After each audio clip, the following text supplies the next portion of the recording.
Hey everyone, this is Josh. Welcome back to lesson 3 of our 6-part series about learning your purpose in life. As you know, we're focusing on 6 ways that you can cooperate with God to discover the life that you were intended to live. And it's based on how you've been wired by God. Now, before we move into this lesson's topics, let's look at the reasons that God might choose to withhold this information from you, to wait for a season to reveal your life mission. Knowing these reasons can give you hope rather than discourage you. The first issue that it could be is a timing issue. That the people that God is sending you to serve aren't ready for you, and you're being asked to wait without any explanation. And this can be frustrating, but really the delay might not be about you at all. Or maybe you're overloaded by some current tasks that you've been assigned at home or school, work, at church, or in your community. And with these critical duties that God has laid out for you, it's not time to understand your purpose. Or you might be in crisis right now. You're dying inside, physically, emotionally, spiritually, and whatever it is. Perhaps God is withholding His life purpose from you because the crisis requires your undivided attention to heal. And really, that means that healing is your basic life purpose right now. Well, perhaps the reason you don't know your life purpose yet is because it's a character issue that God is still working on in your personal life. God may want you first to focus on you. You may need to work on issues like fear, worry, procrastination, distractions, disorganization, or even laziness. Think of this time as a gift of grace and character building. Maybe it's been none of those things, but it really is a faith and trust issue. Well, God may want you to pray fervently for a long time about your important life mission to increase your faith and your trust. This usually happens when your life mission is so large that in order to succeed, you're going to need a belief beyond a shadow of a doubt in the power and the provision and the protection of God and all that you're called to do. So maybe prayer is one of the reasons that you're having to wait. But God's plan will be revealed. So prepare yourself because it might be tomorrow. All right. Now, we're ready to dive into this week's lesson's topics. We're going to talk about strengths, weaknesses, opportunities, and threats. If we abbreviate those 4 things, it actually spells SWAT. Now, I wish it meant special weapons and tactics like police departments and hostage stuff you see on TV, because that would be very cool. But instead of SWAT, S-W-A-T, it's SWOT, S-W-O-T. Not quite as cool, but hang with me. A SWOT analysis of your own life will give you a quick overview of all your strengths and opportunities that can enhance God's strategic plan for your life, along with the weaknesses and threats that can sabotage it. If you know yourself well, you know your strengths, weaknesses, opportunities, and threats, that's when God's specific and personal purpose for your life will become more clear and doable. First of all, let's look at the S in SWOT, which stands for strengths. God knows every single one of your strengths. In fact, it's God who wired you with all of your talents at birth and helped you develop other great ones along the way. So whether you have natural strengths, skills, or abilities, now would be a great time to dedicate them to the Lord's service. Let me mention a few examples of strengths just to give you an idea. Do your strengths include designing something like websites or fashion? And do your strengths include selling or cooking? Or maybe you're a great athlete or you're great with your hands at building or repairing. I one time had to fix a faucet under my sink. Trust me, not one of my strengths. But I was once told that I have great calves. I do. It's definitely one of my strengths. Anyhow, okay, sorry. All right, so let's look at the W in SWOT. You got your strengths. Those are pretty easy to find. But what about our weaknesses? And maybe ask yourself, how does God want to transform me? Is there something that I can do to work with what He's saying to me that will actually prepare me well for my life's mission? What would you consider your most pressing weakness right now? the thing that might be blocking you from all that God is calling you to be or do. A great first step is admitting them.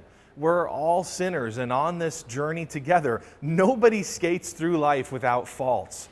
In fact, anybody want to take a guess at what my two biggest weaknesses are? Go ahead, talk amongst you. No, I'm not going to tell you. All right, I will. Mine are impatience and procrastination. I am super impatient with other people. If I have to wait in line at a store when I'm checking out for like more than a minute, oh, come on, it's definitely one of my weaknesses. But I cause other people to need to have patience because of the way that I put things off to the last minute. Let me ask you, I've been honest with you, so be honest with yourself. What are your weaknesses? Is it aggression and anger? Are you full of greed or disrespectful or filled with insecurity or consumed by pride? And really the question that hits me as much as I want it to hit you is, what weakness is holding you back from becoming who God wants you to become? All right, enough of that. Let's move on to something more cheerful. Strengths was good, weakness not so much. Here we go. The O in SWAT, it stands for opportunities.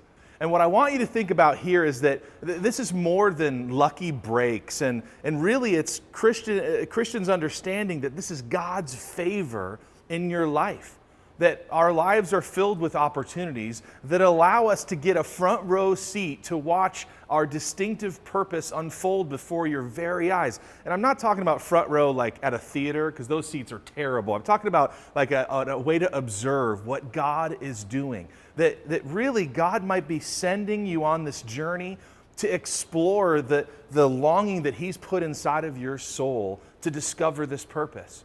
Now, one quick warning here. Not every opportunity is God's will for you at a particular time. So you have to weigh all of the opportunities that are presented in prayer. Just because a door opens doesn't mean you're supposed to walk through it. Really, it all starts with the foundation of prayer. So what would you consider your biggest opportunities are right now or in the foreseeable future that would help you accomplish all that God's calling you to be and to do? Look at these options as if they were God's gift to you. Let me give you an example. Maybe you can look for an opportunity or even seek out a job that could possibly relate to your life's purpose. Maybe apply for an internship or a paid position to learn the skills and get training that's related to your life's purpose. Maybe take an online class or something like that to further your skills. That'd be a great opportunity for you to explore. Maybe one of the steps you need to take as an opportunity that you would experiment with a leadership role, maybe within your church or your youth ministry. That you'd go fishing in the ministry pool and see if you might like a brand new ministry that you never thought was something that you'd be into. Maybe that opportunity is one you should seize. Or even just serve at a community event and see what piques your interest. Lots of opportunities. Surround them in prayer and see where God leads you. The T in SWAT stands for threats. Now, I know we've been high strengths, low weaknesses, high with opportunities, and here we go again. But the reality of it is there's going to be a ton of things that threaten your life mission. You can count on some roadblocks along the way. So here we go. What would you consider your biggest threat to being and doing all that God is calling you to be and do? Could it be the disorganization and clutter of yourself or others? Could it be that you are into drama? Maybe you're obsessive with emails and text messaging. Maybe there's just this temptation that draws you to parties that would distract you from God's purpose. Maybe it's the consumerism you just want to buy and get and have more.